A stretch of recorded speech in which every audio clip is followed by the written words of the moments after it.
Hello everyone, I am Julian Morris with the Channel 5 News. In the headlines, UWP candidate for Roseau Valley Ronald Charles takes his oath of office as Senator, replacing Dr. Thompson Fontaine.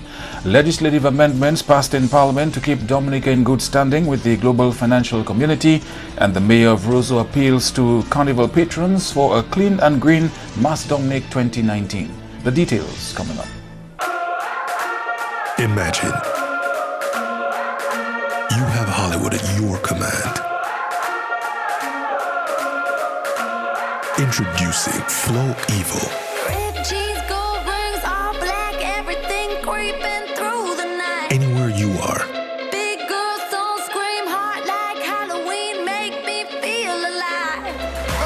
There's a world of entertainment here, and you run the show. Flow Evil.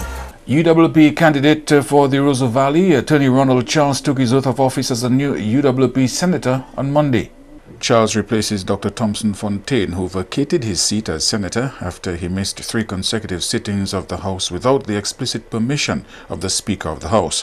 Dr. Fontaine has refuted the Speaker's claims. I, Ronald Charles, do swear that I will faithfully bear the true allegiance to the Commonwealth of Dominica according to law.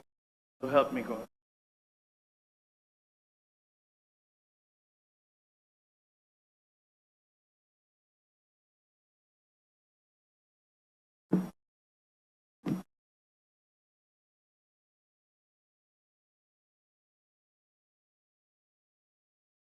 Let me, first of all, thank the Almighty Yahweh for giving me the strength to be here. And let me extend that strength to members of the House, both from the government side and the opposition. Because it takes a lot to be here and to be standing here to serve people.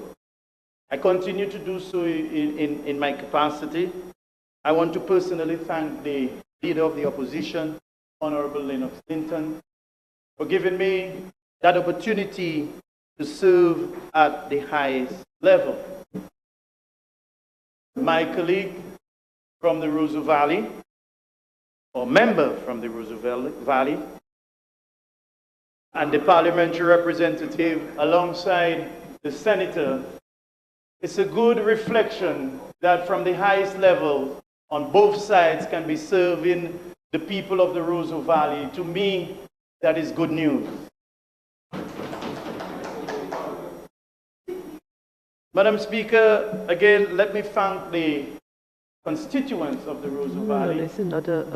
And let me say that I will do my best, and as the oath said, I will do my best to represent Dominica, to represent this House, to represent the people of the Roseau Valley and Dominica by extension to my greatest honor, if it pleases.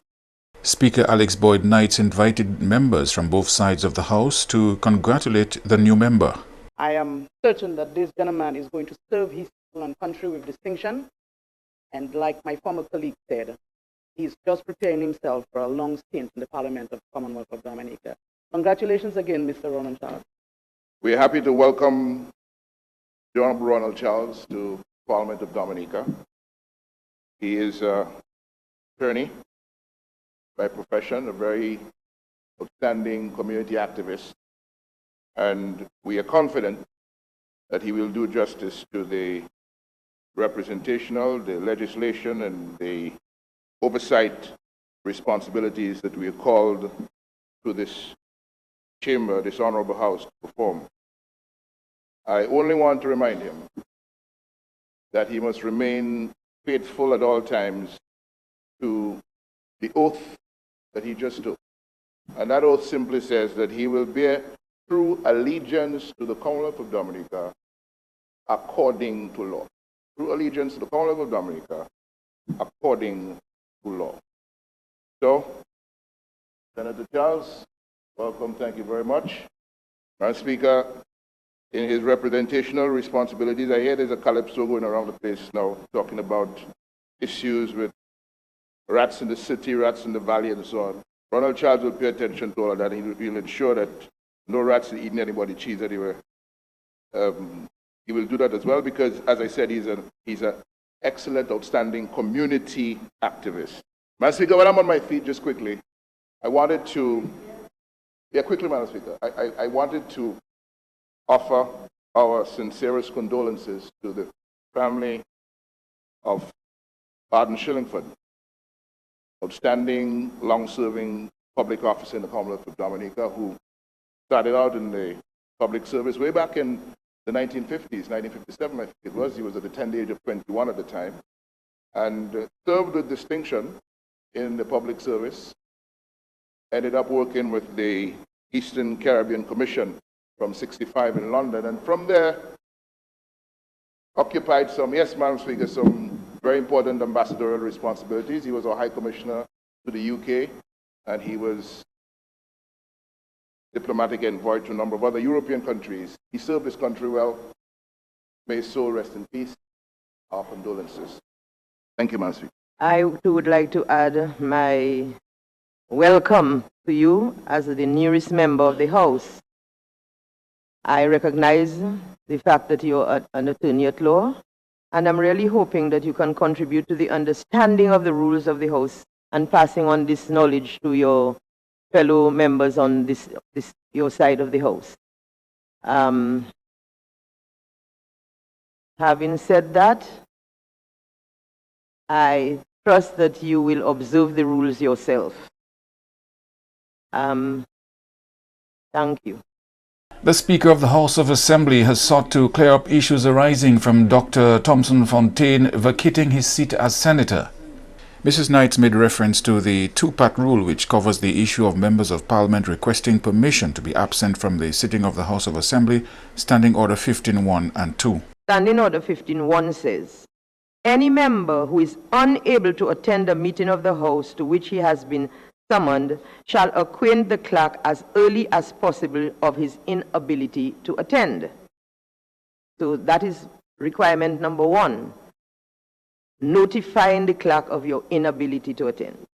And then 15.2 says, if without leave or order of the Speaker previously obtained, any member is absent from 3 consecutive meetings of the House to which he has been separately summoned during the same session, such member shall vacate his seat. The Speaker says Senator Thompson Fontaine was absent without leave for 3 sittings but never asked for permission. He wrote 3 letters simply informing the clerk that he will not be there. If you write somebody and tell them, I'm not coming, I don't think that you are even asking to be considered, to be asking for leave. You simply are informing the clerk that you will not be there. You have only therefore complied with part 1 of the 2-part order. The member has never asked for permission. Meantime, Prime Minister Skerrit says the legislative amendments made in Parliament on Monday are critical if the country is to continue to participate meaningfully in the global financial system. The Offshore Banking Act, International Business Companies Act and the Fiscal Incentives Act were all debated and passed in Parliament on Monday. Also before Parliament on Monday was an act for the implementation of the obligations of Dominica arising under the Convention on Mutual Administrative Assistance in Tax Matters. These pieces of legislation taken together are in response to concerns raised by the Organization for Economic Cooperation and Development, OECD, and the European Union. They have raised concerns over issues of transparency and fairness in tax matters and have identified provisions in tax legislation in various countries which they consider to be harmful to the member states of the OECD and the European Union. The OECD and the EU have established rules and guidelines on tax matters, and they expect all countries to comply. These considerations by the OECD and the EU have resulted in the negative listing of several countries. Countries not in compliance are said to be blacklisted. The failure of the Parliament to bring these amendments to the Parliament could have serious repercussions for the way we do business in Dominica. And our ability to trade with the world, our ability to be part of the financial system of the world, or ability to be part of the monetary systems of the world. They could stop you from transacting with US currency. They could strike you from dealing with the euros and the pound sterling and the Canadian dollar, and therefore your country will be a village, a credit union. I heard a member on a side talking about CBI. But I will say to her, in the process of educating her, that this is not about CBI. This is not about CBI. Because Barbados doesn't have CBI. St. Vincent and the Grenadines does not have CBI. Jamaica does not have CBI. And all of them, all of us must comply. While the Prime Minister agrees Dominica must comply, he believes the region is ill-prepared to respond to these demands. But our jurisdiction in the Caribbean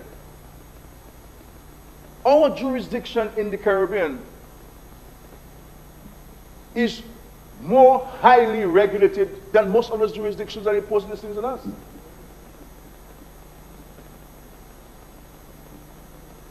When they come and talk about monies coming into our banks and money laundering, what happened to these international banks and money laundering from Mexico, drug money from Mexico and Southern America? Where billions will pass through those banks.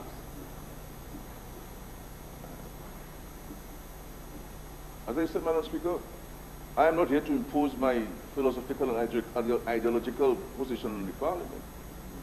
All I'm saying, I am cautioning this country that there are some things, and I've said so at the CARICOM level, at the OECS. And this is why I believe, Madam Speaker, the Caribbean institutions, the institutions within the Caribbean, which we're all part of, need to inform themselves about these issues and stand in defense of our sovereignty, the little that we have, or allowed to exercise of it. Because no one knows what else. No one knows what else. They may impose on you, and what they impose on you may require a constitutional amendment, which will require a referendum. And they will say, well, forget the referendum, you have to go to Parliament and amend it. Find a way to amend it. And therefore it's important on these issues, we wrap ourselves from head to toe for a national flag. Director of Tourism Colin Piper says there is a marked difference in Dominica's Carnival celebrations this year. Here is Andrea Louis with more. He made the statement following the official opening parade for Mas Dominique 2019 over the weekend. Piper says this year's opening parade is a notable improvement from last year and it showcases Dominica's resilience to the world. What a difference a year makes. This time last year we were having the first entertainment event, still feeling the effects of Hurricane Maria, and it was very subdued, used as an opportunity to let Dominicans exhale. This year we are celebrating our traditions, but in sizzling explosion. We are dedicating, or rather we are indicating to the world that Dominica is a resilient nation and we are ready and open for business. And this opening parade was intended to do just that. We moved up the opening parade and are doing it 6 weeks before Carnival, so that we can show the world the unique and colorful aspects of Dominica's Carnival. During the weekend's opening ceremony, the keys to the city were symbolically handed over from Mayor of Roseau, Irene John, to Chairman of the Dominica Festivals Committee, Gerald Koolsvatig. John called on patrons to celebrate the traditional aspects of the Carnival culture and discouraged revelers from using this time of year to fight and settle scores.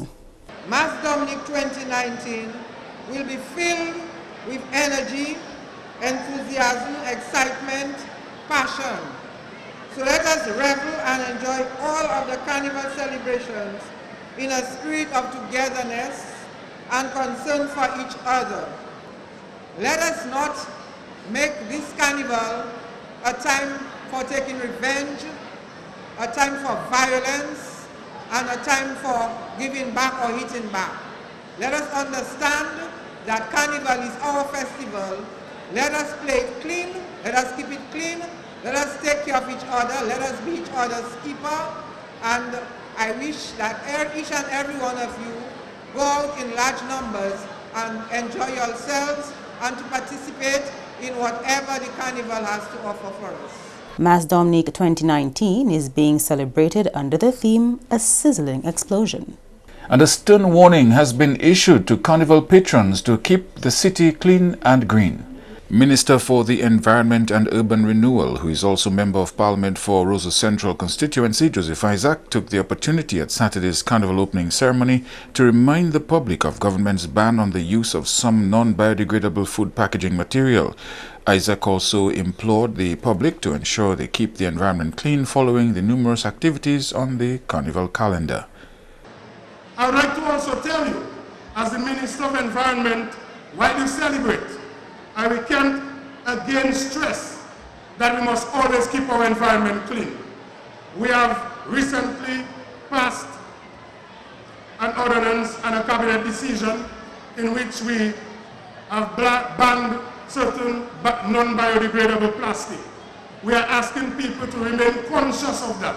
And while we are celebrating and enjoying ourselves, we try our best to keep the environment clean. And when just after any activity, we should ensure that we clean up and keep the place clean and safe so that all of us can enjoy. Minister for Tourism and Culture Robert Tung hailed the opening of the parade a success, added his voice to the call to keep the city clean during the Carnival season. We have ensured that we speak with many of the stakeholders before we do anything. That way, whatever we do is done in the best interest of all persons. I want to thank my fellow cabinet ministers and also the Minister of Finance for continuing to provide us with the guidance and the financial support to make this event the success that it is. We have provided much support to many of the participating persons here today, and I'm very happy to see that we had a very, very successful national parade. I want to thank the Mayor for providing us the keys to the city, and I ask all of you, let us keep the city clean. We are ensuring that we have many portable toilets, we have many garbage bins, so let us make sure we keep our city clean. Let us make sure our city is not smelling the day after. You are watching Channel 5 News. We'll have more after the break. The government of Dominica has articulated its vision to become the world's first climate-resilient nation, with a view of protecting its people and the environment. Effective January 1st, 2019, the government of Dominica will ban the importation of single-use plastics and styrofoam products, with a view of ensuring that our nature island will remain clean and green. First off, the DHTA would like to commend the government of the Commonwealth of Dominica for instituting this ban on styrofoam and plastics. This is something that the DHTA has been advocating for the last 4 years. We've already seen several of our members and the DHTA itself ban plastics and styrofoam from all our events. We believe that this is a step in the right direction in order for us to preserve our Nature Island brand. 5 years ago, the Fort Young Hotel, as part of our sustainability initiative, took the decision to ban styrofoam and single-use plastic at the hotel. Our guests have been quite appreciative in terms of the hotel's decision to go green, basically, and they're very happy to be part of what we're doing, as they feel that they too are contributing to the protection of Dominica's environment and sustainability. In this beach bar started a year ago, and we decided to use biodegradable products, seeing that we're located on the beachfront and Meru is a beach cleaning community. We decided to do our part by using biodegradable products. I've had customers who came, and when we presented them with their takeaway meals, some people hug me, some people kiss me. They're so happy to be using biodegradable products. In order to preserve our nature island, we must be proactive in our approach towards the conservation of our environment. This move will certainly make Dominica more attractive to the environmentally conscious traveler. A message from the Ministry of Environment, Climate Resilience, Disaster Management and Urban Renewal, and the Ministry of Tourism and Culture. Feedback from people on the ground regarding the decriminalization of marijuana is among the high points of Drug Awareness Month activities. Here again is Andrea Louis with a report. Drug Awareness Month is observed in January with a number of activities organized and executed by the Ministry of Health's Drug Abuse Prevention Unit. In November 2018, government hosted the first ever national consultation on the decriminalization of marijuana as it starts looking at the option of developing a medical marijuana industry. Acting Director of the Drug Abuse Prevention Unit, Martha Jarvis, says the department will be gathering information from people on the ground regarding cannabis decriminalization and bringing it to the relevant authorities to help shape the way forward for the potential industry. But we will be talking with persons about the decriminalization of marijuana, and that is a hot topic right now. So we need to find out on the ground what people think about the whole concept, how it will impact their community, the economy, whether they think it will be profitable or not, and most importantly, what do they think the term decriminalization of marijuana means, because a lot of people use it but they do not know what it means and how it would change the whole trend of marijuana use and abuse in Dominica. Well, we'll be producing a report and we'll be disseminating it to the relevant authorities, which will include the Ministry of Health and the committee that was set up to have the national consultation, and they'll be looking at the way forward if the government decides to decriminalize marijuana. This year, Drug Awareness Month is being observed under the theme Youth. Let's talk about alcohol and other drugs, a conversation that could change your lives. Jarvis says getting the youth on board is key in helping curb incidents of drug use and abuse among young people. We are looking at the impact of alcohol, especially on the young people, not taking away the impact of alcohol on the general population. But we would like to have a conversation with them, listen to them, find out why are they using the drugs, what is the impact it's having on their lives, what are the different situations that are affecting them. Having a conversation, we'll be able to gather a lot of information as to the state of mind of our young people. So this month, we want to reach out to our young people. We want to reach out especially to the drivers. We've been seeing an increase in a lot of road crashes and incidences, and we're having two campaigns, one in Port Cassé, one in Roseau. We'll be meeting the drivers, talking to them about drunk driving. Other activities for the month include anti-drug walks and rallies with 4-H clubs and the Drug Symposium exhibition. Andrea Louis, Channel 5 News. And leader of the parliamentary opposition has questioned the effectiveness of representation made on Dominica's behalf at the international level. Mr. Linton spoke in Parliament Monday on the issue of compliance with the rules imposed by the OECD and to what extent was Dominica receiving effective representation in its engagements with these international bodies. We are putting these amendments in place. We have to do them because we have no choice. But what does it say about what we had and what we are changing? What we are changing to, how is it going to serve us? And if what we are changing to is not going to serve us as well as what we had before, what do we have to show for the representation that we have made on this issue over the years? Because we all have a right to live in the global space, you know. Small islands, big islands, we have a right to exist. We have a right to exist. And based on that right to exist, it is incumbent on the leadership of countries around the world, whether large or small, to effectively and successfully make their case for things that are in the enlightened self-interest of their countries. I'm not saying it's easy, but we have to engage. And what I would like to know is, what has been the result of all our discussions with these bigger players? Because all I hear when members of the other side open their mouth is how wonderful we are and how great we are in terms of negotiations and how many friends we have around the world. How is that benefiting us right now? when the sectors that for the last 2 decades have been important to the growth of the economy are under attack from the very same people? What is the quality? What is the success rating of our representation and our negotiating skills and ability that we claim we have so much of? The Prime Minister responded to the opposition leader questioning his ability to effectively negotiate on the country's behalf.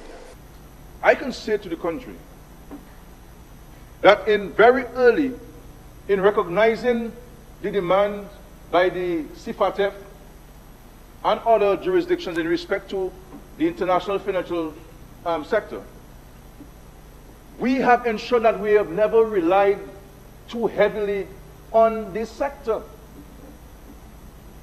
As a matter of fact, Madam Speaker, there have been discussions at the cabinet level because of the numerous requests for amendments to legislation and so on, that we believe that it might be in our national interest to eventually get out of the industry.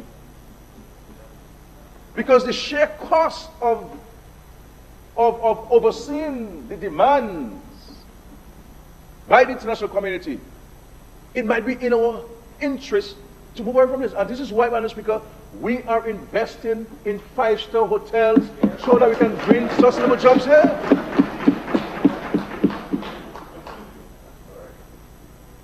That's what we're doing. And this is why, Madam Speaker, we have educated the masses of people in Dominica so they can have not only skills to take advantage of jobs in Dominica, but the world over. That not only Dominica is their marketplace, but the world is their marketplace. That Dominicans who are now trained can apply for a job anywhere in the world. That's what we're doing. And building the infrastructure to attract investment. And this is why, Madam Speaker, we will build a new cargo port. And this is why we will build a cruise ship village. And this is why this government will build the international airport, Madam Speaker. And this is why, Madam Speaker, we will continue to build better and more improved health facilities. And when you lead up to questions just about our ability to negotiate, Madam Speaker, we will see the records of the state that no government in the history of Dominica, Madam Speaker, and Deputy General Charles Mayor Solas in Peace was a good negotiator.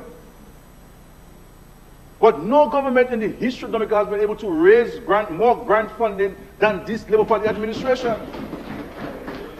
Negotiation, Madam Speaker. Si ou ni maladie HIV et bien maladie sexuelle, si ou pas protéger corps là ou kane sexe avec plusieurs monde, ça kay mette la vie ou à gros danger. Ou ka exposer tout partenaire au poison et que ça qui ka vini avec maladie. Servi yo condom chaque fois ou kane sexe. Changer qui est important pour découvrir maladie à bonheur ou ça vivre en bonne santé même si ou ni maladie HIV. Pour responsabilité, protéger corps et puis les autres. Examiner corps. Aider du bout si même maladie HIV et l'autre maladie sexuelle. To end the news, a look again at the headlines. UWP candidate for Roseau Valley, Ronald Charles, takes his oath of office as new UWP senator, replacing Dr. Thompson Fontaine. Legislative amendments passed in Parliament to keep Dominica in good standing with the global financial community. And the mayor of Roseau appeals to Carnival patrons for a clean and green Mass Dominic 2019. Feel free to contact us at news@marpin2k4.com. You may access our past newscasts on our YouTube channel. On behalf of the production team, I am Julian Morris. Thank you for watching. Join us tomorrow.